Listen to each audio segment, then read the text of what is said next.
सो hello प्यारे बच्चों, welcome to this beautiful channel जिसका नाम है learning. And this platform is mean for serious students for serious studies only. कोई ज़्यादा इसमें डिस्ट्रैक्शन यहाँ पर बिल्कुल भी नहीं है। तो जैसा कि आप लोग को पता है कि हम लोग नीट की सीरीज स्टार्ट करी है, जिसमें जो लास्ट 4 5 5 6 ईयर्स के जो क्वेश्चंस हैं वो सारे हम लोग इसमें टेक केयर कर रहे हैं। और एक बहुत इंपॉर्टेंट बात, खास तौर से फिजिक्स में जितनी भी शॉर्ट ट्रिक्स हैं, किस तरह से आप टाइम बचा सकते हैं, ये भी हम सब इसमें डिटेल में डिस्कस करेंगे। तो क्वेश्चन सिर्फ सॉल्व करना ही हमारा पर्पस नहीं है, बल्कि आपको समय भी बचाना है। तो जहां जहां समय बचाया जा सकता है वो आपके लिए बहुत ज्यादा बेनिफिट होगा। तो इसलिए चैनल पे बने रहिए। जितने भी क्वेश्चंस यहाँ पे कराए जा रहे हैं सबको बहुत ध्यान से देखिए। डेफिनेटली आपका बहुत ज्यादा फायदा होने वाला है, आप बहुत अच्छा स्कोर फिजिक्स में कर लोगे। तो आज हम लोग जो सीरीज में क्या पढ़ेंगे बच्चों, लॉज ऑफ मोशन। तो आज इसके जितने भी क्वेश्चंस आए हैं वो सारे देखेंगे। इजी है, डिफिकल्ट है, कॉन्सेप्ट है, शॉर्ट ट्रिक्स है, ऑल। तो देखिए पहला क्वेश्चन है, बिल्कुल आसान सा क्वेश्चन है। Two bodies of mass 4 kg and 6 kg are tied to the end of massless string. The string passing through over the pulley over the frictionless. The acceleration of the system. इस तरह से पूछा है। तो police mass system है ये। तो इसका हम लोग को केवल बच्चों फ्री बॉडी डायग्राम बनाना होता है। तो आप बताइए इसमें जाएगा कौन नीचे? जो भारी होगा, जो हैवी होगा वो नीचे जाएगा। तो ये तरह लॉजिक से हम बता सकते हैं कि भाई 6 kg वाला वेट नीचे की तरफ जाएगा और सेम एक्सेलरेशन से 4 kg वाला ऊपर जाएगा। इतना तो क्लियर है, हम लोग को पता होता है। तो अब इसका अगर हम लोग फ्री बॉडी डायग्राम बनाएं तो आप कहोगे सर यहाँ एक टेंशन लगेगा और यहाँ पर एक mg लगेगा, जिसको हम 60 न्यूटन लिख दे रहे हैं। 6 मल्टीप्लाइड बाय g, g की वैल्यू 10। ठीक है, या आप g लिख दीजिए क्योंकि आंसर भी g के टर्म्स में आ रहा है तो बेटर है g लिख देते हैं। ठीक है, यहाँ पर बताइए अब, क्योंकि स्ट्रिंग में टेंशन सब जगह कैसी होगी? सेम होगी, क्योंकि कहीं पर भी मास नहीं है। तो यहाँ पर भी हम टेंशन t लिख देते हैं और नीचे वेट कितना लिख देते हैं? 4g। g यानी कि ग्रेविटी है, जो आंसर हमें g के टर्म्स में दिया।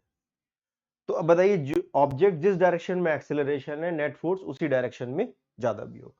तो अगर 6 kg के लिए हम देखें तो फॉर 6 kg के लिए अगर हम इसकी इक्वेशन लिखें, कौन सी इक्वेशन लिख रहे हैं? Newton second law, net force on the particle equal to mass into acceleration. तो अगर ये नीचे की तरफ जा रहा है तो कौन सा फोर्स ज्यादा होना चाहिए? 6g ज्यादा होगा टेंशन के रिस्पेक्ट में। और ये ऊपर जा रहा है तो इसमें टेंशन ऊपर ज्यादा होगी और 4g कम होगा। ठीक है ना? तो नेट फोर्स कितना हो गया यहाँ पर? 6g minus T equal to 6 into a, equation number 1। And for 4g के लिए हम बच्चों लिखेंगे यहाँ पर, 4g के लिए कितना आ जाएगा? ये ऊपर जा रहा है तो t ज्यादा होगा, तो t minus 4g equal to 4 into a, equation number 2। हमें इन दोनों को सॉल्व करना है। तो टू इक्वेशंस, टू अननोन्स हमारे पास t और a। लेकिन हमसे फिलहाल यहाँ पर केवल इन्होंने ग्रेविटी पूछी है, मतलब acceleration due to gravity system का जो है वो एक्सेलरेशन पूछा है। केवल टेंशन भी पूछ सकते थे, तो टेंशन भी पूछते तो भी सॉल्व कर लेते, उसमें भी कोई टेंशन की बात नहीं थी। तो फिलहाल हम इनको क्या कर दें? सिंपली बताइए क्या कर दें? ऐड कर दीजिए। तो ऐड, देखिए ऐड कर दीजिए, इसको सॉल्व करना भी हमें आना चाहिए। तो ये वैल्यू कितनी आ जाएगी? 6g माइनस 4g की वैल्यू 2g आ जाएगी, और इनको ऐड करेंगे तो ये 10a आ जाएगा। तो सॉल्व करेंगे, यू विल गेट g/5। तो ये एक्सेलरेशन आ गया। तो ये आंसर हमारा बच्चों सी आ गया। बहुत इजी सा क्वेश्चन है, बिल्कुल आराम से हो जाता है, कोई दिक्कत नहीं आती, घबराने की कोई जरूरत नहीं। चलिए अगला सवाल देखते हैं हम लोग। ये वाला क्वेश्चन देखिए, ये वाला क्वेश्चन पहले जेई में आया हुआ क्वेश्चन है, जो यहाँ पर इन्होंने दे दिया। तो अच्छा क्वेश्चन है, मतलब इमीडिएट बच्चों से कई बार नहीं भी हो पाता, और खास तौर से जब ये n to n माइनस इस तरह की चीजें आती हैं। तो क्वेश्चन पढ़ते हैं, block slide down on the smooth incline plane. तो देखिए स्मूथ है तो क्लिक करना चाहिए कि भाई फ्रिक्शन यहाँ पर नहीं है।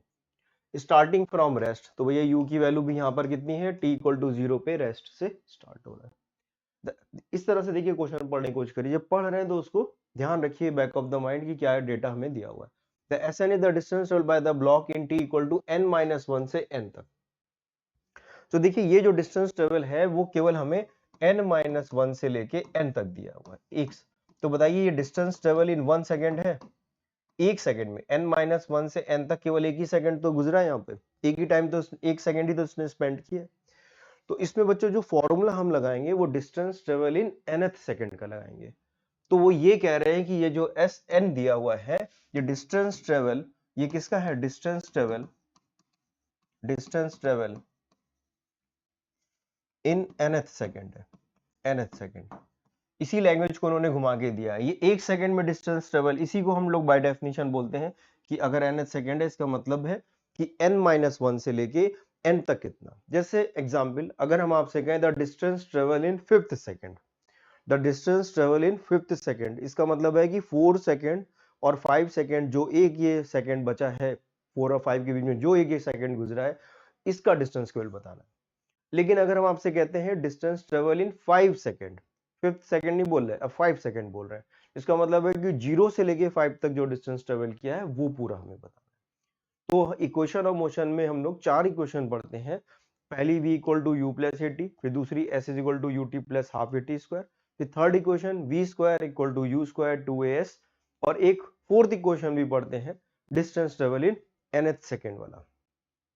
तो वही फॉर्मूला यहाँ पर हमें एक्चुअली में यूज करना है। तो बच्चों फॉर्मूला स्टैंडर्ड फॉर्मूला है u1/2 ua 2n-1, ये फॉर्मूला हम लोग यूज करते हैं। तो ये distance travel in nth second का। अब बताइए इनिशियल वेलोसिटी 0 दी है तो ये 0 पुट कर दीजिए, तो Sn की वैल्यू कितनी आ गई 1/2 a 2n-1। तो आपसे पूछा गया Sn, तो ये आ गया बच्चों, और Sn+1 कितना आएगा, तो जहां पर n लिखा है वहां पर क्या लिख देंगे n+1 लिख देंगे, तो ये हो जाएगा n+1, n को n+1 से रिप्लेस कर दीजिए, तो 1/2 a ये हम लिख देंगे 2n+1 -1, तो ये वैल्यू कितनी आ जाएगी 2n-2n+2, और ये तो ये 2n कितना आ जाएगा 2n+1 हो जाएगा। इन्हीं को आपको बस क्या कर देना है, डिवाइड कर देना है। तो कितना आ गया Sn/Sn+1 की वैल्यू कितनी आ गई, ऊपर आ गया 2n-1 और नीचे आ गया बच्चों 2n+1। तो इस तरह से ये क्वेश्चन हो जाता है। तो सी आंसर इसका हम लोग का आ जाता है। तो ये लेकिन क्वेश्चन थोड़ा सा नीट वालों के लिए कई बार क्लिक करता है। आप ऐसे तो कॉमन क्वेश्चन है, बहुत जगह हम लोग इसको करते हैं, लेकिन ध्यान रखिए क्वेश्चन कैसा होगा। इसमें कंफ्यूजन ये रहता है कि हम लोग इक्वेशन लगाने की कोशिश करते हैं s is equal to u t plus half a t square, तो भाई इससे आपको नहीं मिलेगा। ये distance travel in t second है और ये distance travel in tth second है, ठीक है ना। तो थोड़ा सा अवेयर रहिए यहाँ पर।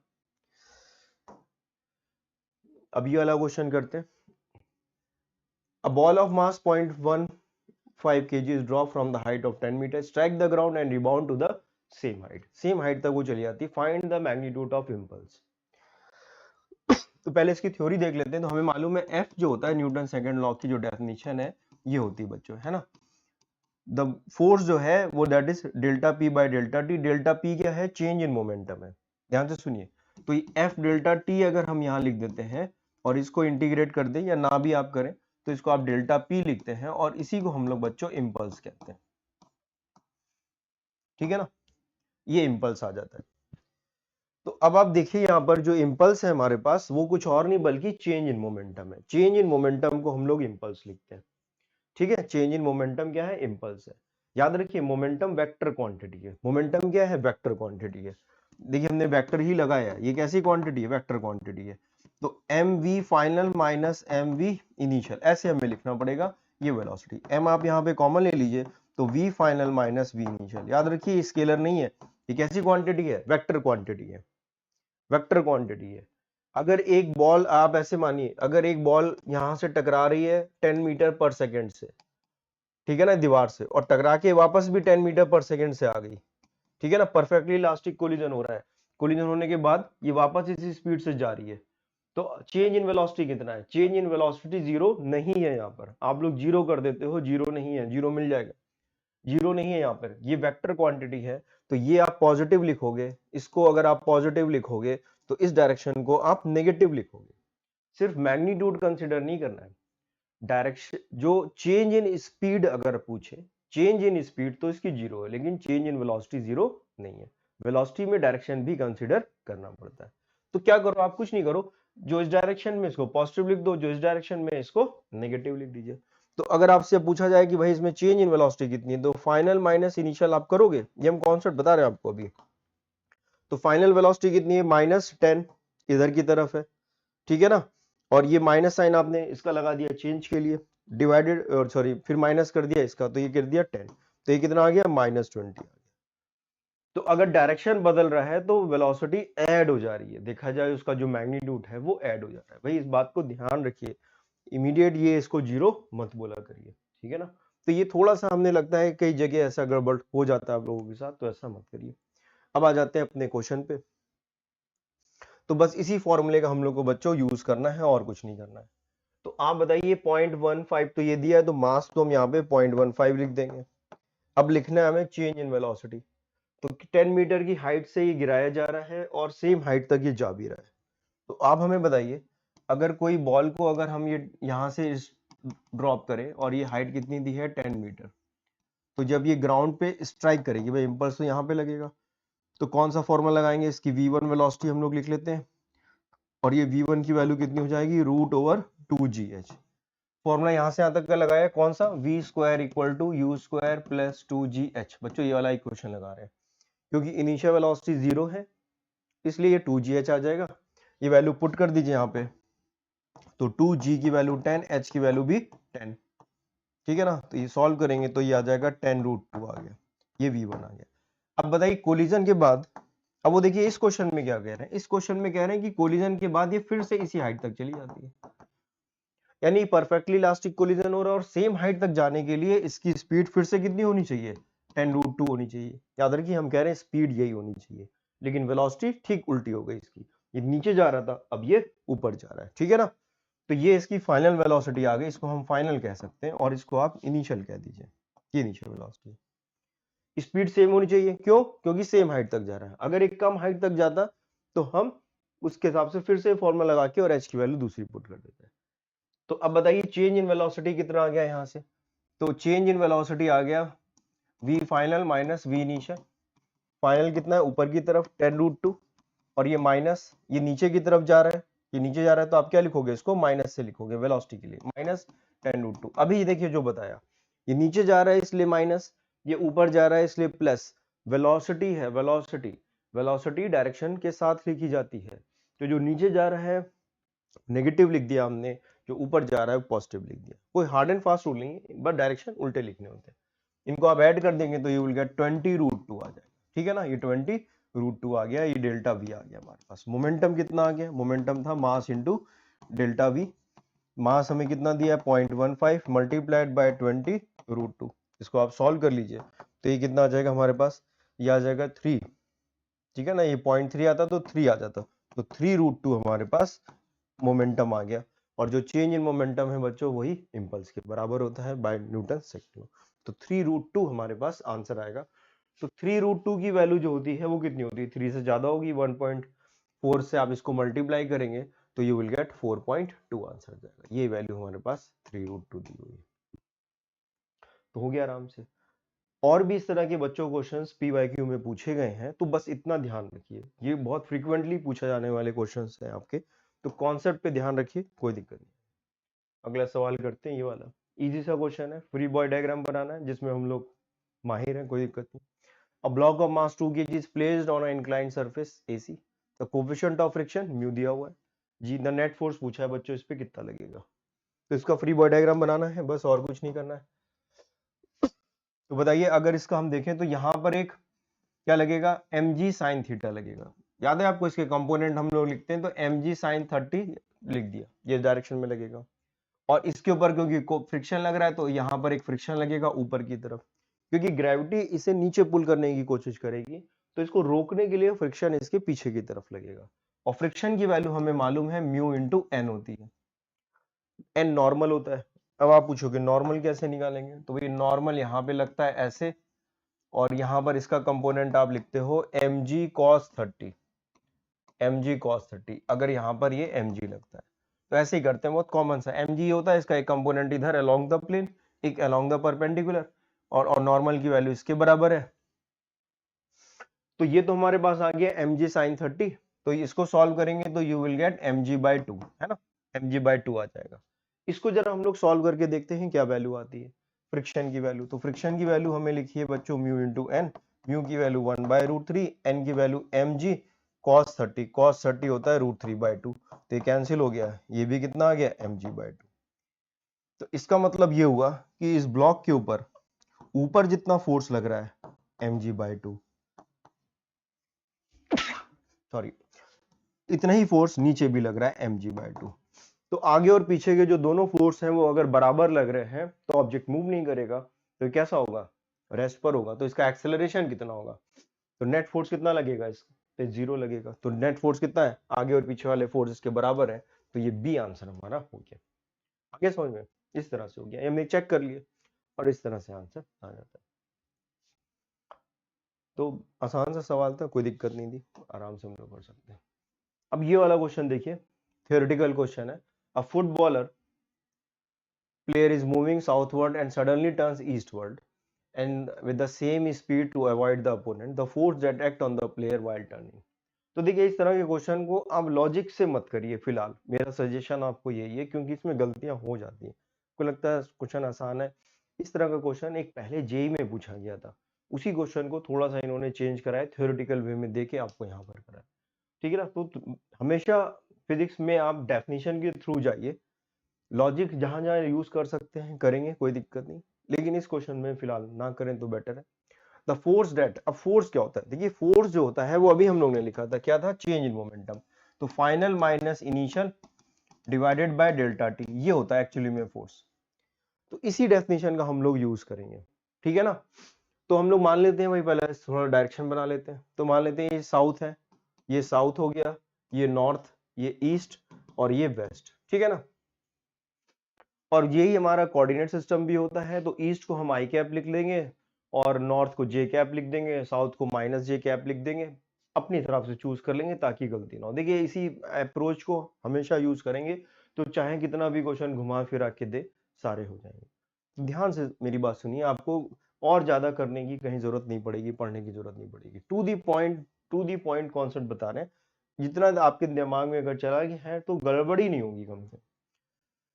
तो बताइए पहले किधर जा रहा था, ये साउथ में जा रहा था, तो पहले ये साउथ में जा रहा था, तो पहले हम अगर इनिशियल मोमेंटम अगर लिखें यहाँ पे, तो मान लेते हैं इसकी कुछ स्पीड है, कोई दिक्कत नहीं है, तो स्पीड हम मान लेते हैं, तो initial momentum m into v into minus j cap लिख दें, ठीक है ना। अब फाइनल किधर जा रहा है, फाइनल किधर जा रहा है, ये इसने अपनी सेम स्पीड चेंज नहीं करी, स्पीड को कोई चेंज नहीं करा इसने, केवल अपने डायरेक्शन को चेंज किया, तो साउथ से ईस्ट की तरफ जाने लगा, तो पहले साउथ जा रहा था, अब ईस्ट जाने लगा, तो अब कितना हो गया, m v into i cap हो गया, बताओ यही तो हो गया, सेम स्पीड वही मास, तो अब आई की तरफ जाने लगा, बताइए आई यही तो हो गया, आई कैप हो गया। अब आप इसको यहाँ पे वैल्यू पुट कर दीजिए, तो आप बताइए वैल्यू कितनी आ जाएगी, एम वी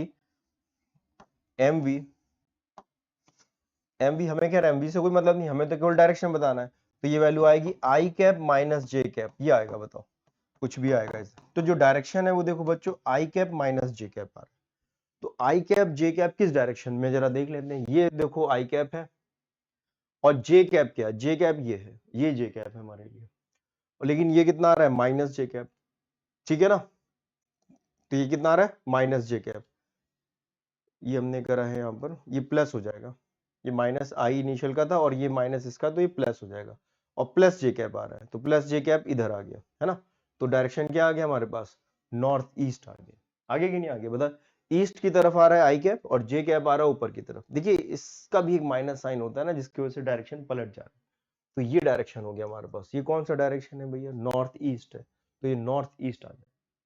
तो इस तरह के क्वेश्चन में हमने देखा है बच्चे थोड़ा सा घबरा जाते हैं या हड़बड़ी में गलत करके आते हैं, तो गलत नहीं करना है, कॉन्सेप्ट पे ध्यान रखना है और इस तरह की अप्रोच रखिए, क्वेश्चन आपने कर लिया, समय ज्यादा नहीं लगता, आप केवल आई कैप जे कैप भी रख के करते तो सॉल्व कर लेते। मेरी बात ध्यान से सुनिए, बहुत ज्यादा इंपॉर्टेंट चीजें आपको बता रहे हैं, इतना ध्यान रखिए और कुछ इसमें करने की जरूरत नहीं होती, इसी तरह से अप्रोच करना है, कॉन्सेप्चुअली ऐसे ही अप्रोच करना है। सो बच्चों देखते हैं ये वाला सवाल, calculate the maximum acceleration of a moving car so that the body lying on the floor of the car remains stationary. तो कोई कार, मूविंग कार है हमारे पास जो जा रही है, ठीक है ना, एक कार है जो कि चल रही है, ठीक है, और इसके ऊपर कुछ रखा हुआ है, तो इस कार का कितना मैक्सिमम एक्सेलरेशन होगी, ये रेस्ट पर है, बहुत तेज अगर कार को हम भगाएंगे तो ये पीछे की तरफ स्लिप करना शुरू करेगा, तो इसके ऊपर लग क्या रहा होगा, एक फ्रिक्शन फोर्स लग रहा होगा पीछे की तरफ, तो वो लिमिटिंग वैल्यू के बराबर हो जाए, स्टैटिक फ्रिक्शन लग रहा है जो कि लिमिटिंग वैल्यू के बराबर हो जाए, इससे ज्यादा अगर इसके ऊपर फ्रिक्शन लगेगा तो ये मतलब मैक्सिमम वैल्यू है, इससे ज्यादा अगर इसके ऊपर फोर्स की जरूरत होगी तो ये रुक नहीं पाएगा और स्लिप करेगा, तो ये वैल्यू किसके बराबर होगी, m इंटू ए के बराबर होगी, तो m a की वैल्यू जो है वो म्यू इंटू एन के बराबर, तो m a की वैल्यू हो जाएगी म्यू इंटू एम जी, तो ये m से m बच्चों कैंसिल हो गया, तो a की वैल्यू आ गई म्यू इंटू जी, तो ये एक्सेलरेशन हो जाएगा। तो हमें दिया है कोफिशिएंट ऑफ फ्रिक्शन 0.15, और g की वैल्यू हमें गिवन है 10, तो ये आ गया 1.5। तो 1.5 मीटर पर सेकेंड स्क्वायर तक अगर ये चलता है तो ठीक है। अगर ये 1.6 भी अगर चलना शुरू कर देगा तो ये जो ब्लॉक है इसके ऊपर रखा है वो स्लिप कर जाएगा, पीछे चला जाएगा। अगला सवाल देखते हैं बच्चों, ये वाला। तो क्वेश्चन थोड़ा बड़ा है, ठीक है ना, और तो घबराने की जरूरत नहीं, क्वेश्चन करेंगे। थोड़ा सा लेंदी है क्वेश्चन, बिल्कुल इमीडिएट इजी नहीं है, मॉडरेट लेवल का हम आपके लिए कह सकते हैं इसमें। A bullet from the gun is fired on a rectangular wooden block with a velocity u. When the bullet travels 24 centimeter through the block along the length horizontally, the velocity of bullet becomes u by 3। तो देखिए वो क्या कह रहे हैं, हमारे पास एक block है, ठीक है ना, एक ब्लॉक है, और ये ब्लॉक मान लेते हैं कितने सेंटीमीटर का है, 20 सेंटीमीटर। अभी तो 20 सेंटीमीटर पूछ रहे हैं, 20 सेंटीमीटर है, और ये बुलेट की स्पीड यहाँ पर u है, और जब ये ब्लॉक जब बुलेट यहाँ पे पहुंचती है तो इसकी स्पीड कितनी हो जाती है, u by 3 हो जाती है, ठीक है ना। तो जब ये 24 सेंटीमीटर ट्रेवल करता है तो उसकी स्पीड u by 3 हो जाती है, यानी इसके अंदर ये पेंट्रेट कर गया है। अब क्या होगा, धीरे धीरे इसकी स्पीड कम होगी, क्योंकि क्या है, इसमें एक रिटार्डिंग फोर्स लगेगा। जब बुलेट अंदर जा रही है तो जो वुड है वो हमारा बहुत डेंस है, तो वो उसको रोकने की कोशिश करेगा, धीरे धीरे धीरे पीछे फोर्स लगाए। Then it further penetrate into the block for the same direction and become coming to rest exactly other end of the block. अब ये ब्लॉक इतना छोटा नहीं है बल्कि थोड़ा और बड़ा है ये, तो वो कह रहे हैं ब्लॉक यहाँ तक है, ठीक है ना। तो कह रहे हैं कि ये फर्दर जा रही है और यहाँ पर फाइनली इसकी वेलोसिटी कितनी हो गई, 0 हो गई एंड पर। तो हमें ये डिस्टेंस x अगर हम निकाल लें तो काम हो जाएगा। तो पूछ रहे हैं टोटल लेंथ कितनी है, तो 24 लेंथ तो ये हमें दी हुई है 24, x और निकाल लेंगे, ऐड कर देंगे तो आंसर आ जाएगा, ठीक है ना। तो डेफिनेटली आंसर हमारा कौन सा नहीं होगा भाई, 24 तक तो ये जा ही चुकी है और अभी भी ये रेस्ट पे नहीं आई है। तो जो हमारा आंसर इसमें नहीं हो सकता वो आप बता सकते हो इमीडिएटली कि भाई 24 आंसर नहीं होगा और 20 भी नहीं होगा, 24 से ज्यादा ही आंसर इसका हो सकता है। तो लेकिन अब हम नहीं बता सकते इसके आगे कि 27 और 28 में कौन सा पॉसिबल है, लेकिन दो ऑप्शन इमीडिएट एलिमिनेट हो जाते हैं। तो अगर आपके पास लास्ट का टाइम है और आपको बहुत ही मन कर रहा है कि हमें का तुक्के मारे, तो आप यहाँ पे फिर भी कुछ चांस ले सकते हैं। यहाँ दो ऑप्शन इमीडिएट एलिमिनेट हो गए और लास्ट में आपके पास बहुत थोड़ा सा समय बचता है और आपको लगता है कि आप कुछ को आपका मन है कुछ करने का, और एक आध तो प्रोबेबिलिटी बहुत हाई है यहाँ पर आपके करेक्ट होने की। लेकिन फिलहाल हम लोग इसको सॉल्व करते हैं। तो देखिए इसमें जो रिटार्डेशन एक्सेलरेशन है वो लगभग कांस्टेंट लगेगा, ठीक है ना, जिसमें रिटार्डेशन है वो कांस्टेंट लगेगा, ठीक है। Then it further banded direction same exactly. तो यहाँ पे ये इन्हें वैसे मेंशन करना चाहिए था कि इसके अंदर जो रिटार्डेशन लग रहा है वो सेम लग रहा है। तो इसमें जो रिटार्डेशन है वो मान लेते हैं हम लोग a लग रहा है और ये कांस्टेंट लगेगा, ठीक है। नहीं दिया तो हम लोग को मानना पड़ेगा। तो हम लोग यहाँ से लेके यहाँ तक इक्वेशन ऑफ मोशन लगाएंगे, कौन सी, v square equal to u square minus 2as, ये वाला फॉर्मूला लगा सकते हैं रिटार्डेशन के लिए।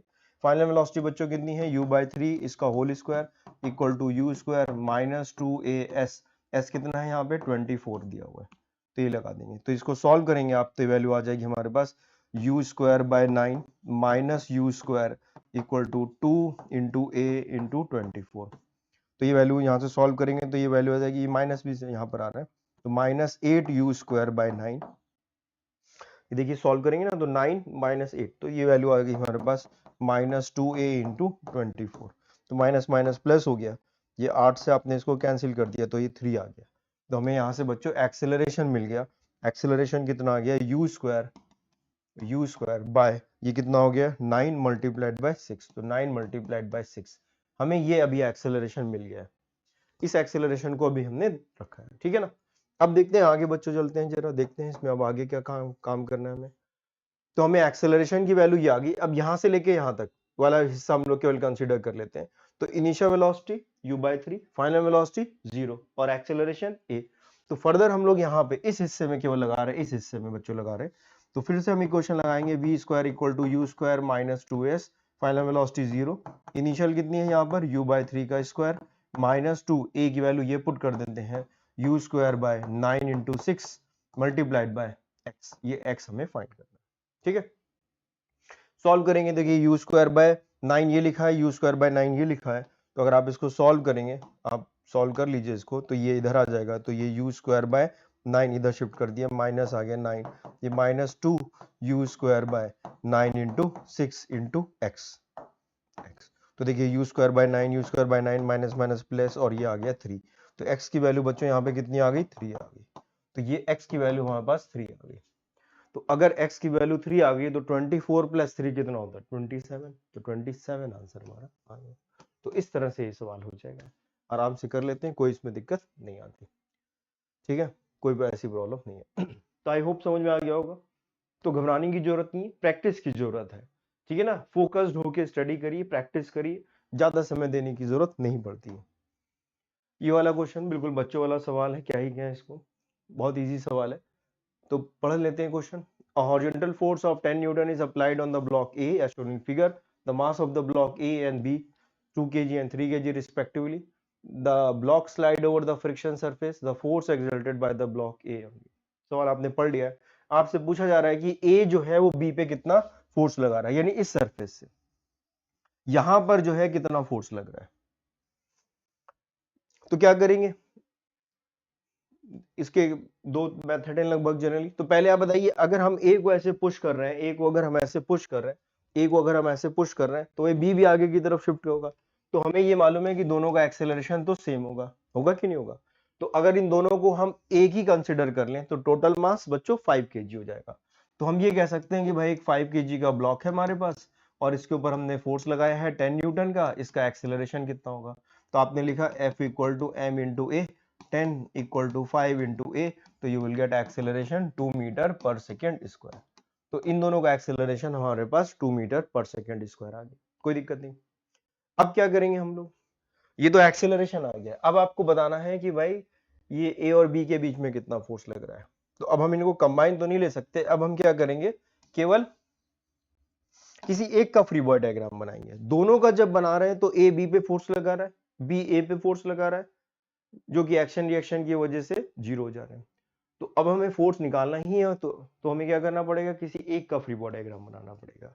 अब या तो केवल ए का बना लीजिए या केवल बी का बना लीजिए, दोनों से आंसर सेम आएगा। तो हम लोग बी का बना लेते हैं। तो F B D of B बनाए, अगर बच्चों बताना, F B D of B अगर हम लोग बनाए तो क्या बनेगा, F B D of B अगर बनाते हैं तो बताइए बी पे क्या फोर्स लग रहा है। बी पे केवल ये ए इधर की तरफ फोर्स लगाएगा, जब हम इसे ऐसे पुश कर रहे हैं तो बी अपने आप कैसे जाएगा, तो बी इस डायरेक्शन में एक फोर्स लगाएगा, इसको हम लोग लिख लेते हैं कुछ n1, कोई दिक्कत नहीं है ना। और ये बी इधर की तरफ मूव कर रहा है, ये 3 kg है, ये सरफेस पे रखा हुआ है यहाँ पर, और ये मूव किस एक्सेलरेशन से कर रहा है, 2 मीटर पर सेकेंड स्क्वायर से। तो फिर और एक ही फोर्स लग रहा है, और कोई फोर्स इधर से हम लगा नहीं रहे, कुछ नहीं कर रहे। याद रखिए फ्री बॉडी डायग्राम में ये आपको पता होना चाहिए, केवल हम वो फोर्स कंसीडर करते हैं जो बॉडी पर डायरेक्टली लगते हैं। कंफ्यूजन आपको रहता है कि 10 न्यूटन नहीं लगा है, 10 न्यूटन बच्चों ए पे लग रहा है, बी पे नहीं लग रहा है डायरेक्टली। तो हम केवल वो फोर्स कंसीडर करते हैं जो डायरेक्टली बॉडी पे लगने चाहिए। अगर हम ए का फ्री बॉडी डायग्राम बनाते तो हम डेफिनेटली उसमें 10 न्यूटन लगाते। अभी देखिए हम बना देंगे, दोनों से आंसर आ जाएगा। हम अभी बी से बना रहे हैं, सॉल्व कर रहे हैं, ए से भी सॉल्व करके आपको दिखा देंगे। तो बताइए F इक्वल टू एम हम यहाँ लगा दें, तो फोर्स हमें बताना है, फोर्स कितना है N1 जो बता रहा है, मास कितना है 3 kg और एक्सेलरेशन 2, तो कितना आंसर आ गया 6 न्यूटन। तो इसका आंसर बच्चों 6 न्यूटन आ गया, जो कि सी है। तो आराम से क्वेश्चन हो जाता है, इजी सवाल है। अब हम ए का देखिए फ्री बॉडी डायग्राम बनाते हैं। तो ए का अगर आप फ्री बॉडी डायग्राम बनाएंगे तो ए तो 2 kg है, ए हमारा कितना है 2 kg, देखिए हम 2 kg का बना रहे हैं, और फोर्स आपने इधर लगा रखा है 10 न्यूटन का, लेकिन बी इधर है। तो बी अगर सामने की तरफ से इधर इधर अगर बी है, यहां पर अगर ये बी था, तो बी इसके ऊपर किधर फोर्स लगाएगा, बी इसको पीछे की तरफ फोर्स लगाएगा, ये लगाएगा N1 की वैल्यू, ये तो लगाएगा इसमें। हमारे आगे हम किसी को ऐसे पुश कर रहे हैं तो हमें पीछे थोड़ा रोकने की कोशिश कर रहा है, तो बैक डायरेक्शन में फोर्स लगाएगा, एक्शन रिएक्शन भी है। तो आप बताइए, और ये जा इधर की तरफ रहा है, किस एक्सेलरेशन से, 2 मीटर पर सेकेंड स्क्वायर के। तो बताइए कौन सा फोर्स ज्यादा होगा, ये वाला ज्यादा है, जिस डायरेक्शन में जा रहा है उधर का फोर्स ज्यादा होगा। तो net force 10 minus n1 equal to mass into acceleration, mass 2 और एक्सेलरेशन 2। हम क्या लगा रहे हैं, net force will be equal to mass into acceleration. तो यहाँ से 4 आ गया, 10 माइनस 4 की वैल्यू कितनी आ गई, 6 आ गई। तो यू विल गेट फर्दर। तो ये हमारे पास इस तरह से बच्चों सॉल्व हो गया। फिर से वही आ गया, आपको दोनों नहीं करने, किसी एक का फ्री बॉडी डायग्राम बनाइए और सॉल्व करिए। तो चलिए आपको एक इसमें हम आपको पूछते हैं, अब आप हमें बताइए ये आपको कमेंट करके हमें बताना है कि इसका आंसर क्या आएगा। अब देखते हैं अगर आपको ये बात समझ में आ गई है तो आप बिल्कुल बता सकते हैं। अब हमें ये बताइए कि ये जो हमारा क्वेश्चन है, इस क्वेश्चन में ये जो हमारे पास 2 kg है और ये 3 kg वाला जो ब्लॉक है, ये 3 kg है, ये बी ब्लॉक है और ये आपके लिए दे रहे हैं हम। अब आप बताइए जो फोर्स पहले इधर लगा था वो फोर्स हम इधर लगा देते हैं। सिर्फ हमने क्या करा है, इस फोर्स को इधर लगाने के बजाय इधर लगा दिया है। तो आप देखेंगे कि इसमें एक्सेलरेशन तो अभी भी वही आएगा, 2 मीटर पर सेकेंड स्क्वायर आएगा। अब आप बताइए इनका जो कांटेक्ट फोर्स है यहाँ पर जो इनका कांटेक्ट फोर्स है उसमें क्या चेंज होगा। तो इसमें आपको बताना है find the contact force between a and b. A और बी के बीच में सेम वही क्वेश्चन है। तो आप हमें बताइए कि यही आंसर आएगा 6 न्यूटन की कुछ और आएगा, और अगर कुछ और आएगा तो क्या आएगा, और सेम आएगा तो क्यों आएगा। तो आपको आंसर कमेंट करके देना है, हमें कमेंट में लिख के देना है। तो देखते हैं क्या आता है। तो ये आपके लिए क्वेश्चन है, आप लोग करिए इसे और हमें बताइए, थोड़ा हमें पता लगे। चलिए अगले सवाल पर आते हैं हम लोग। The particle moving with a uniform speed in a circular path. एक यूनिफॉर्म स्पीड से बच्चों पार्टिकल मूव कर रहा है और उसका जो पाथ है वो हमेशा कैसा है, सर्कुलर पाथ है, यूनिफॉर्म स्पीड है। तो उसकी वेलोसिटी इधर होगी, फिर इधर होगी, फिर इधर होगी, फिर इधर होगी। तो वेलोसिटी हर वक्त कैसी है, कांस्टेंट नहीं है। इसकी स्पीड कांस्टेंट है, लेकिन वेलोसिटी में वेक्टर क्वांटिटी भी होती है, तो वो डायरेक्शन वेरी कर रहा है। और जो एक्सेलरेशन है वो हमेशा वेलोसिटी के परपेंडिकुलर लगता है। जो एक्सेलरेशन है वो हमेशा वेलोसिटी के परपेंडिकुलर लगता है, इधर इधर इधर इधर ऐसे लग रहा है। तो एक्सेलरेशन का डायरेक्शन भी हमेशा चेंज हो रहा है। तो इसमें जो है varying velocity and varying acceleration, तो वेलोसिटी भी चेंज हो रही है बच्चों और एक्सेलरेशन भी चेंज हो रहा है, कोई दिक्कत नहीं। आसान से सवाल था। सो देखते हैं बच्चों ये वाला सवाल। तो ये सवाल देखिए थोड़ा सा लेंदी है, मतलब ज्यादा लाइनें लिखी हुई हैं, तो पढ़ने में भी समय लगेगा। तो थोड़ा प्रैक्टिस पहले से हमारी है तो हम लोग कर सकते हैं। तो देखिए हम बता दे रहे क्वेश्चन, आप पढ़ लीजिए वैसे, और हम इसकी आपको समरी बता देते हैं। वो कह रहे हैं कि हमारे पास 2 इंक्लाइन प्लेन है, ठीक है ना, 2 इंक्लाइन प्लेन है ना, एक स्मूथ है और जो है दूसरा रफ है। तो एक रफ इंक्लाइन प्लेन है हमारे पास और एक स्मूथ इंक्लाइन प्लेन है। तो एक ये मान लेते हैं रफ है, ठीक है ना, रफ है ये, और दूसरा हमारे पास सेम ऐसे ही है, लेकिन ये कैसा है, स्मूथ है। इसमें स्मूथ है, इसमें कोई भी फ्रिक्शन नहीं है। यहाँ पर भी एंगल 45 डिग्री दिया है और ये एंगल भी 45 डिग्री दिया है। इसकी भी लेंथ बच्चों एल दी हुई है और इसकी भी लेंथ बच्चों एल दी हुई है, दोनों की लेंथ भी बराबर दी हुई है, ठीक है ना, दोनों की लेंथ भी बराबर दी हुई है। वो पूछ रहे हैं कि अगर कोई ब्लॉक है हमारे पास, कोई ब्लॉक है हमारे पास जो यहाँ पे रखा था, और इसको स्लिप करके स्मूथ में अगर टाइम टी लगता है, ऊपर से छोड़ा और नीचे आते हुए टी समय लगा, और वही ब्लॉक को हमने यहाँ पे रखा और इसको भी छोड़ा, तो इसको आने में यहाँ पे ज्यादा समय लगेगा। भाई फ्रिक्शन फोर्स क्या करेगा, इसको थोड़ा रोकने की कोशिश करेगा, अपोज कर रहा है फ्रिक्शन, तो अपोजिंग की वजह से थोड़ा स्लो हो जाएगा और इसको नीचे आने पर, बॉटम तक आने तक थोड़ा सा ज्यादा समय लगेगा। वो कह रहे हैं समय कितना ज्यादा है, अगर इसको टी लग रहा है तो ये समय इसको 2t लग रहा है। ये तो लिखा है, देखिए आप पढ़ लीजिए। The given body takes 2 times as much as time to slide down the rough surface as on the smooth surface। तो स्मूथ में अगर t लग रहा है तो रफ में 2t लगेगा, डेफिनेटली रफ सरफेस में ही ज्यादा समय लगेगा। दोनों की लेंथ भी बराबर है, ठीक है ना, सब कुछ यहाँ पर ऐसे दिया और इनिशियल वेलोसिटी 0 है, दोनों को रेस्ट से हमने स्टार्ट किया। तो अगर आप यहाँ पर देखें तो इसका अगर आप देखें रफ सरफेस के लिए, अगर हम यहाँ पर आपसे कह रहे हैं थीटा बना लें, तो पीछे की तरफ बच्चों एक फ्रिक्शन लगेगा, क्योंकि ये मूव कर रहा है इसलिए फ्रिक्शन, काइनेटिक फ्रिक्शन लगेगा, और इसकी वैल्यू होगी म्यू इंटू एन। और आपको मालूम है कि एन की वैल्यू होती है, यहाँ पर ये एन है और ये वैल्यू होती है एम जी कॉस 45। यहाँ 45 दिया तो फिलहाल हम 45 ही डायरेक्ट लिख दे रहे हैं, वरना थीटा लिख देते हैं। और इस डायरेक्शन में बच्चों लगेगा कितना, एम जी साइन 45। याद रखिए हम लोग किसके लिए सॉल्व कर रहे हैं, रफ सरफेस के लिए सॉल्व कर। तो रफ सरफेस में अगर नेट फोर्स नीचे देखें तो नेट फोर्स बच्चों नीचे कितने की तरफ आ जाएगा, which is m g sine 45 minus mu m g cos 45। याद रखिए हमें ये म्यू की वैल्यू ही बनानी है। तो एम जी कॉस 45 साइन 45 दोनों ही 1/√2 होते हैं, और इसको हम लोग लिख लेते हैं मास इंटू एक्सेलरेशन। तो ये वैल्यू आ गई एम जी कॉस 45, तो ये g/√2। याद रखिए साइन 45 भी 1/√2 होता है, cos 45 भी 1/√2 होता है, तो 1/√2 और mg, तो ये वैल्यू आ गई 1 माइनस म्यू। तो ये m से m कैंसिल हो गया, तो हमें g की वैल्यू आ गई, a की वैल्यू आ गई g/√2 1 माइनस म्यू। तो हमारे पास बच्चों एक तो ये एक्सेलरेशन आ गया कि जब ये सरफेस रफ हो, ठीक है। स्मूथ सरफेस के लिए क्या होगा देखते हैं। स्मूथ सरफेस में देखिए क्या होगा, जब सरफेस स्मूथ होगा तो फ्रिक्शन तो लग नहीं रहा है, तो केवल यहाँ पर आपको mg sin 45 लग रहा है, और यही वैल्यू हमारे m इंटू ए के बराबर होगी। तो आपको एक्सेलरेशन यहाँ पे g sin 45 आ जाएगा, जो कि g बाय रूट 2 के बराबर। इतना आगे समझ में बताइए, ये आगे हम लोग को। तो अगर स्मूथ सरफेस है, ठीक है ना, ये एंगल 45, तो यहाँ पे ब्लॉक रखा है, इसका एक्सेलरेशन कितना है g बाय रूट 2। और अगर ये सरफेस हमारे पास रफ है, ये सरफेस अगर हमारे पास बच्चों रफ है, तो अब एक्सेलरेशन यहाँ पर कितना लग रहा है हमारे पास, देख लेते हैं कितना लग रहा था। कितना लग रहा था, g by root 2 1 minus mu. कितना लग रहा था, g by root 2 1 minus mu, ये लग रहा था।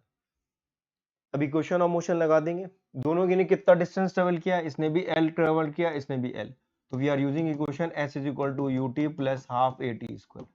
तो इनिशियल दोनों के लिए l, तो पहले इसके लिए लिख लेते हैं l, ये initial 0, half acceleration g by root 2, g by root 2, और इसके लिए ये क्या सा सरफेस था भैया, ये तो स्मूथ लिखा है ना, ये स्मूथ लिखा हुआ है और ये रफ है, याद है ना। तो स्मूथ में अगर टाइम t लग रहा था, तो यहाँ कितना समय लग रहा था, 2t लग रहा था, याद है। रफ में ज्यादा समय लग रहा था, 2t लग रहा था, स्मूथ में t समय लग रहा था, तो इसके लिए हम यहाँ पे लिख देंगे t का स्क्वायर। तो ये आ गई क्वेश्चन नंबर 1। अब किसके लिए लिखेंगे, इसके लिए लिखेंगे, तो l 0 plus half acceleration g by root 2 1 minus mu, और ये कितना हो जाएगा 2t का होल स्क्वायर। ये आगे मल्टीप्लीकेशन में ही हमने इसको लिखा हुआ है, ठीक है ना, ये आगे मल्टीप्लाई में ही लिखा हुआ है, ठीक है ना, मल्टीप्लाई में ही हमने लिखा है इसको, ठीक है, कोई दिक्कत नहीं। इसको हम लोग ने आगे मल्टीप्लाई में ही लिखा है। ये कितना लिखा हमने यहाँ पे 2t का स्क्वायर, समझ में आ गया। ये फॉर्मूला लगाया, ये वाला फॉर्मूला, t का की वैल्यू कितनी रख दी, 2t रख दी, क्योंकि डबल हो गया। बस ये क्वेश्चन नंबर 1 और ये क्वेश्चन नंबर 2, दोनों को हम लोग क्या कर दें, इक्वेट कर दीजिए। तो इक्वेट कर देंगे हम लोग, तो आंसर आ जाएगा। तो इक्वेट कर लें हम लोग यहाँ पर, तो इक्वेट कर लेते हैं। तो ये वैल्यू आ गई 1 by 2 g by root 2 into T square equal to 1 by 2 g by root 2 1 minus mu, और ये वैल्यू आ जाएगी 4t स्क्वायर। तो देखिए कुछ कैंसिल हो रहा है, तो कैंसिल कर देते हैं। क्या कैंसिल हो रहा है, तो g बाय रूट 2 2, ये पूरा कैंसिल हो गया, देखो बच्चों ये कैंसिल हो गया, फिर टी स्क्वायर भी यहाँ से कैंसिल हो गया, तो ये वैल्यू आ गई 1 माइनस म्यू टाइम्स ऑफ 4, ठीक है ना। तो ये 1 by 4 equal to 1 minus mu, तो म्यू की वैल्यू कितनी आ गई 3 बाई 4, 3 बाई 4 मीन्स 0.75, तो 0.75 हम लोग का बच्चों आंसर आ जाता है, बिल्कुल आराम से हो गया। कैलकुलेशन है, मानते हैं क्वेश्चन पहले इस तरह से हम लोग को करना होना चाहिए, क्योंकि नीट में आप लोग थोड़ा सा टाइम का और स्पीड का हमें ध्यान रखना पड़ता है। तो 0.75 बच्चों ये ए आंसर हमें दिया।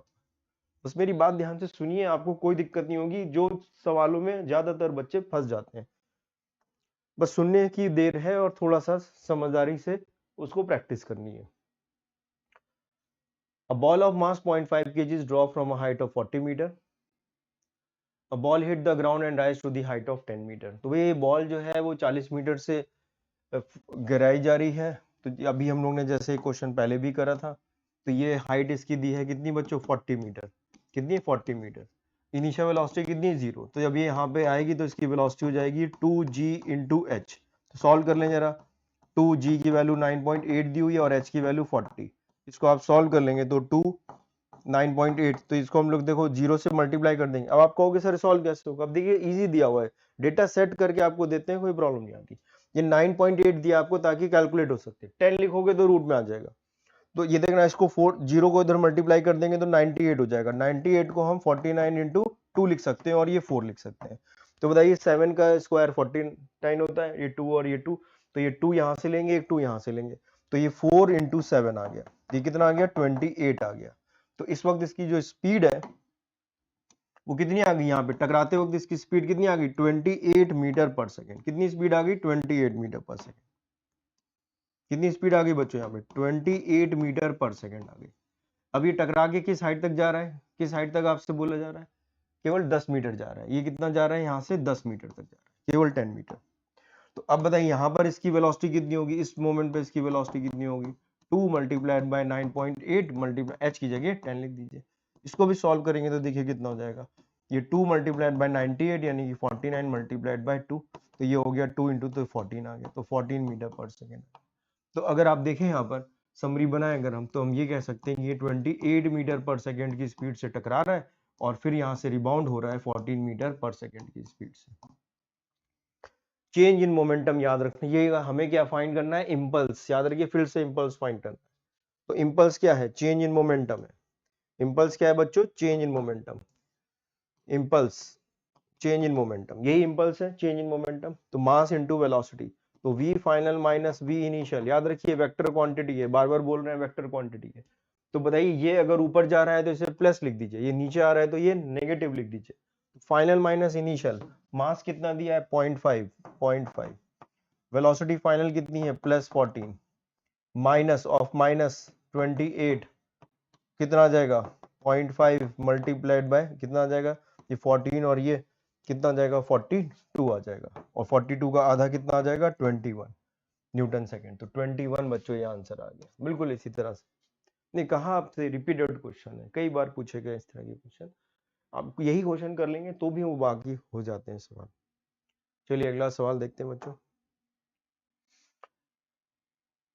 ये भी कोलिजन का क्वेश्चन है। अब 1 kg आपसे इसमें फोर्स पूछा गया और कुछ नहीं पूछा गया। देख लीजिए 1 kg object strike the wall with a velocity 1 meter per second at an angle of 60 degree with the wall and reflect the same angle. अगर वो सेम एंगल के साथ रिफ्लेक्ट करता है, ध्यान रखिए अगर वो सेम एंगल के साथ रिफ्लेक्ट करता है तो वो इलास्टिक कोलिजन है, यानी उसी स्पीड से वापस आएगा। जैसे हमने आपको बताया कि अगर वो सेम हाइट तक जा रहा है, सेम हाइट तक जा रहा है तो सेम स्पीड से ही वापस भी आएगा, तभी हो सकता है। तो अगर ये सेम एंगल से ही वापस जा रहा है तो ऐसे वॉल है हमारे पास और एक बॉल इस डायरेक्शन में जा रही थी, इसकी इनिशियल वेलोसिटी u थी और ये यहाँ जाके टकरा गई। ये एंगल आपको बच्चों दिया है 60 डिग्री। टकराने के बाद ये इस तरफ से ये ऐसे जाने लगी, अब बॉल इस तरह से जाने लगी, ये वेलोसिटी मान लेते हैं v है। वो कह रहे हैं ये एंगल अभी भी कितना है 60 है। अगर ये दोनों एंगल सेम है, अगर ये सेम एंगल से जा रहे हैं तो ये जो u की वैल्यू है ये v के बराबर हो जाएगी। ये ध्यान रखिए, ये हम लोग करते हैं जनरली थ्योरी में कि ये सेम हो जाएगी। अगर ये परफेक्टली इलास्टिक कोलिजन नहीं होता तो फिर ये एंगल चेंज हो जाता है, ठीक है ना। अब देखिए जो हम लोग इंपल्स के लिए जो क्वेश्चन लिखते हैं, इंपल्स में जो हम लोग लिखते हैं इंपल्स में वो होता है change in momentum. Change in momentum तो m v final minus v initial. लेकिन ये वेलोसिटी कौन सी होती है, अब देखिए इस वेलोसिटी के दो कंपोनेंट हैं, दो कंपोनेंट, एक ये कंपोनेंट है और एक ये कंपोनेंट होगा वेलोसिटी का। ये वाला कंपोनेंट ये 60 है तो ये भी 60 हो जाएगा, तो ये वैल्यू हो जाएगी u sin 60, u cos 60, u cos 60 आएगा ये बच्चों, और ये आएगा u sin 60। आएगा कि नहीं आएगा बताइए, ये u cos 60 और ये u sin 60 मिलेगा, u cos 60। अब बताइए u cos 60 क्या है, u cos 60 जो है वो पैरेलल टू द वॉल है। अब इस दीवार के अगर हम पैरेलल ही मूव करते रहेंगे तो कोलिजन ही नहीं होगा कभी भी। कोलिजन होने के लिए वेलोसिटी का कंपोनेंट परपेंडिकुलर होना चाहिए। इस वॉल के साथ, इस बोर्ड के साथ हमारा कोलिजन होना है तो हमें एग्जैक्टली कोई ना कोई कंपोनेंट इसके परपेंडिकुलर होना चाहिए। इसके अगर पैरेलल ही अगर हम मूव करते रहेंगे तो कोलिजन नहीं होगा। तो पैरेलल वाला जो है वो कोलिजन में या चेंज में कोई भी पार्टिसिपेट नहीं करता है, तो केवल परपेंडिकुलर वाला कंपोनेंट लेंगे जो पार्टिसिपेट कर रहा है। तो ये वाला जाके इससे टकराएगा और जो लौट के कौन सा आएगा, यही लौट के आ जाएगा, कितना हो जाएगा v, ये भी कितना हो जाएगा sin 60। तो ये वाला अगर आप कह रहे हो पॉजिटिव है तो ये वाला कैसा हो जाएगा, नेगेटिव हो जाएगा। होगा कि नहीं होगा बताइए, माइनस हो जाएगा जो अभी हमने आपको बताया। ये अगर आपके पास पॉजिटिव है तो ये नेगेटिव हो गया और ये पॉजिटिव। डायरेक्शन, ये डायरेक्शन कैसा है पॉजिटिव, तो ये डायरेक्शन कैसा है नेगेटिव।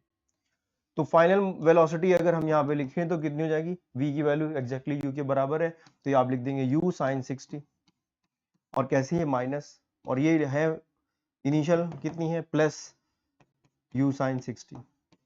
तो चेंज कितना आ गया, वैल्यू पुट कर दीजिए आप इम्पल्स में। फिलहाल अभी हम इम्पल्स निकाल लेते हैं, तो ये वैल्यू आ गई mass change in velocity final कितनी आ गई माइनस u sin 60 और फिर ये माइनस u sin 60, तो ये वैल्यू आ गई हमारे पास 2mu sin 60। sin 60 बच्चों √3/2 होता है तो कैंसिल हो गया, तो √3 टाइम्स ऑफ mu आ गया, ठीक है ना। मास भी हमें गिवन है 1 kg, कोई दिक्कत नहीं है, और स्पीड भी हमें गिवन है 1, तो ये वैल्यू एक्चुअली में आ गई √3। ये आ गया इंपल्स। आपसे इंपल्स नहीं पूछा, आपसे पूछा गया है भैया फोर्स। तो फोर्स कैसे निकालेंगे, फोर्स कैसे निकालेंगे हम लोग, तो फोर्स निकालने के लिए आपसे पूछा गया कितनी देर तक, कितने समय तक इसके कांटेक्ट में है, केवल 0.1 सेकंड तक। तो फोर्स क्या होगा हमारे लिए, फोर्स कितना होता है, फोर्स की वैल्यू जो होती है, एफ की वैल्यू जो होती है वो delta P by delta T, यही होता है फोर्स। तो इम्पल्स आ गया हमारे पास कितना, √3, और ये कितना था 0.1, तो कितना आ गया, ये 10 आ गया, तो 10√3 आंसर आ गया। तो ये फोर्स आ गया, तो कितना आ गया, आंसर आ गया हम लोग के पास यहाँ पर, आंसर कितना आ गया हमारे पास, आंसर आ गया हमारे पास 10√3। तो कौन सा ऑप्शन है बच्चों, सी ऑप्शन हमारा करेक्ट हो गया। तो आगे समझ में आसान सा सवाल था, ये भी बिल्कुल वैसे ही जैसे हमने आपको बताया बाकी के सवाल। अगला सवाल देखते हैं।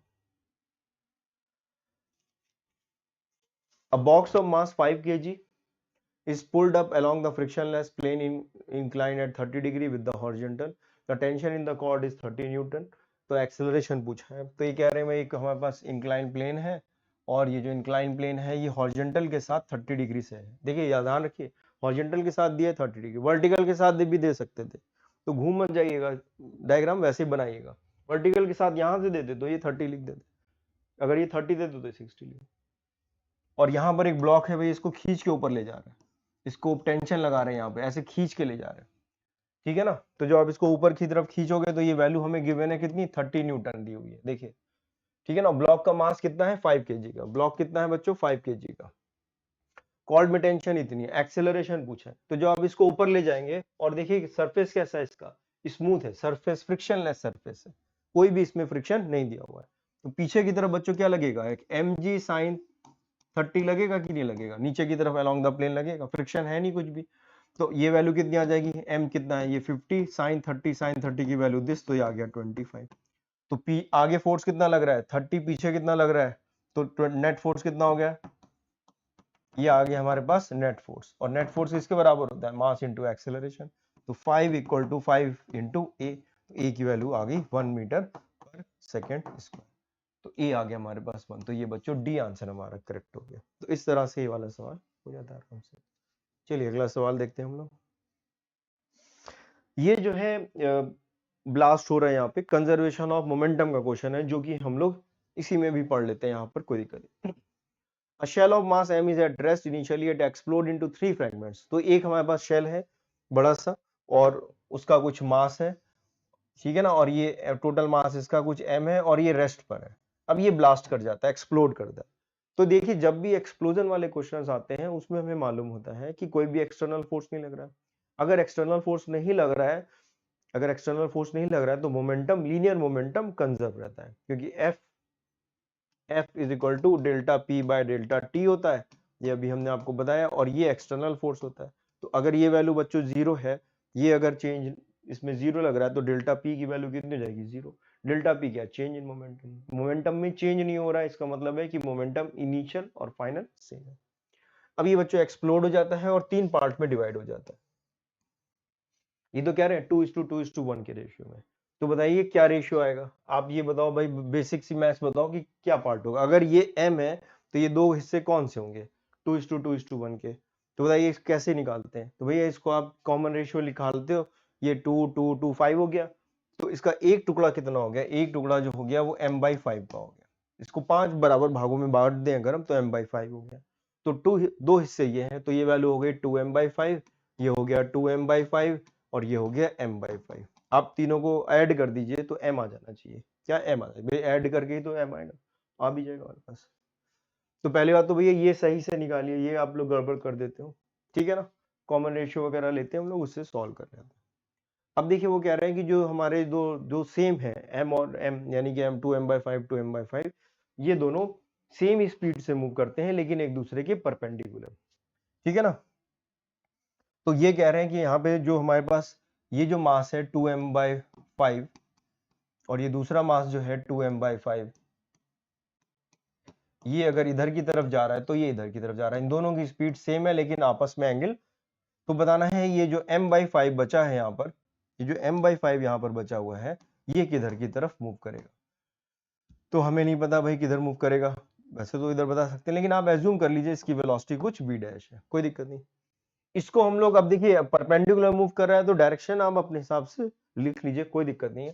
तो बेटर है कि हम इसको यहाँ पर क्या लिख लें, हमें एज्यूम करना है तो इसको आई कैप लिख लीजिए और इसको जे कैप लिख लीजिए। तो बताइए initial momentum equal to final momentum होगा केस ऑफ एक्सप्लोजन, जो भी बताया। इनिशियल मोमेंटम जीरो, तो फाइनल मोमेंटम भी जीरो होना चाहिए, फाइनल मोमेंटम भी जीरो होना चाहिए। तो बताइए फाइनल मोमेंटम कितना लिखेंगे, 2m/5 v i cap 2m/5 v j cap, और ये कितना हो जाएगा m/5 इंटू वी डैश। बताओ ये लिखेंगे हम लोग, यहाँ लिख दें बस। तो आप इसको सॉल्व करेंगे तो m/5 सब हटा दीजिए यहाँ से, इसको इधर शिफ्ट करेंगे तो ये m/5 m/5 m/5 कैंसिल, ये इधर शिफ्ट करेंगे तो 2mv i cap 2mv j cap equal to V dash. तो यहाँ कॉमन ले लीजिए 2v, तो ये वैल्यू आ गई i cap plus j cap, तो ये वैल्यू आ गई 2v root 2v minus equal to v। क्योंकि माइनस प्लस तो हम लोग ने डिसाइड किया था ये i कैप है और ये j कैप है, उनको आपसे केवल मैग्नीट्यूड से मतलब है, तो मैग्नीट्यूड कितना आ गया 2v रूट 2, तो 2 रूट 2v आंसर आ गया। ठीक है ना, स्पीड के बारे में केवल वो आपसे पूछ रहे हैं, तो 2 रूट 2 v आंसर आ जाएगा। तो कौन सा ऑप्शन बच्चा हम लोग का सही है, ये सी वाला आंसर करेक्ट है, सी ऑप्शन करेक्ट आ गया। हो गया आराम से।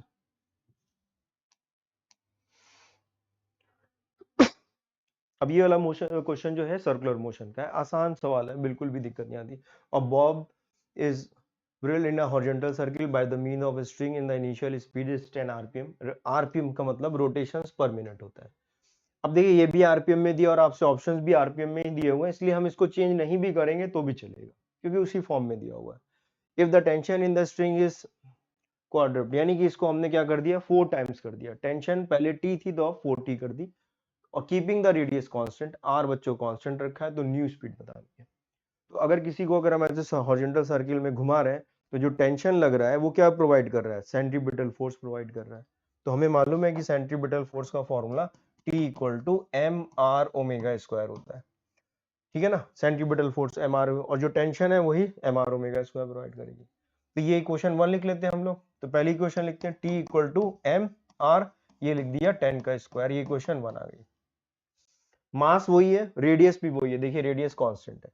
दूसरे में कह रहे हैं टेंशन हमने 40 कर दी, अब आपको बताना है यही मास है यही रेडियस है, ओमेगा का बताना है कितना। इक्वेशन नंबर 2 क्या कर दे, इनको डिवाइड कर दीजिए, तो ये 1/4 इक्वल टू कितना आ जाएगा 10 स्क्वायर बाय ओमेगा स्क्वायर। तो ये इसका रूट कर देंगे इधर भी और इधर भी, तो ये वैल्यू आ जाएगी हमारे पास कितनी, ये कितना आ जाएगा 1/2 इक्वल टू 10 बाय ओमेगा। तो ओमेगा आपके पास आ गया 20 आरपीएम। जिस यूनिट में ये लिखा था 10 उसी यूनिट में ये भी आ जाएगा, तो 10 आरपीएम हम लोग का आंसर आ गया। बिल्कुल आसान सा सवाल था, ये इजी कैटेगरी का ये क्वेश्चन है, डिफिकल्ट नहीं, सर्कुलर मोशन में आता है। ये वाला भी सवाल बिल्कुल वैसे ही है सर्कुलर मोशन का। A bob is whirled in a horizontal circuit by the means of a string. The initial velocity इसकी omega given, omega RPM. The tension in the string is t, अब यहाँ पे टेंशन t है।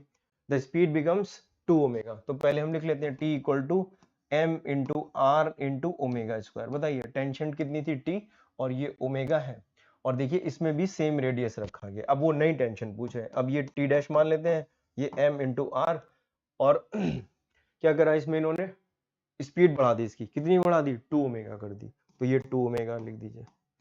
तो ये question number 1 आ गई थी, ये क्वेश्चन नंबर 2 आ गई, टी डैश की वैल्यू बतानी है, इसको डिवाइड कर देते हैं हम लोग, तो T divided by T dash equal to ये कैंसिल हो जाएगा, तो ये वैल्यू आ गई 1/4, 1 बाई ओमेगा स्क्वायर भी कैंसिल हो जाएगा, तो टी डैश की वैल्यू कितनी आ गई, T dash become 4 times of T. तो हमारे पास आंसर ये बच्चों बी आ गया। ध्यान रखिएगा सी मत लिख दीजिएगा t/4, जब भी ये 4t t/4 1:2 2:1, इन सब में कंफ्यूजन हो जाता है आपको कभी कभी, तो ऐसा मत करिए।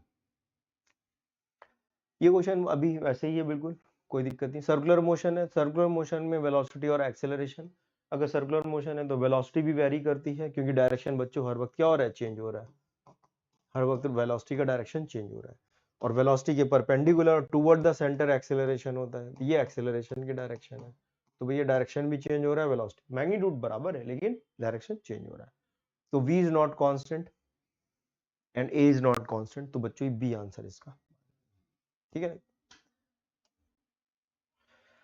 तो जितने भी बच्चों ये लॉज ऑफ मोशन में क्वेश्चंस आए थे वो हम लोग ने कर लिए हैं। कुछ क्वेश्चंस इसमें चैप्टर में कोलिजन के थे जो अलग से नहीं तो आते हैं, जनरली एक आध आते हैं, तो वो भी इसमें हम लोग ने कर लिए थे। जो सर्कुलर मोशन वाला हिस्सा था वो भी हम लोग ने इसमें कर लिया था, जो इसमें लॉज ऑफ मोशन तक की चीजें यूज होती है, जहाँ फ्री बॉडी डायग्राम टेंशन वगैरह यूज करते हैं।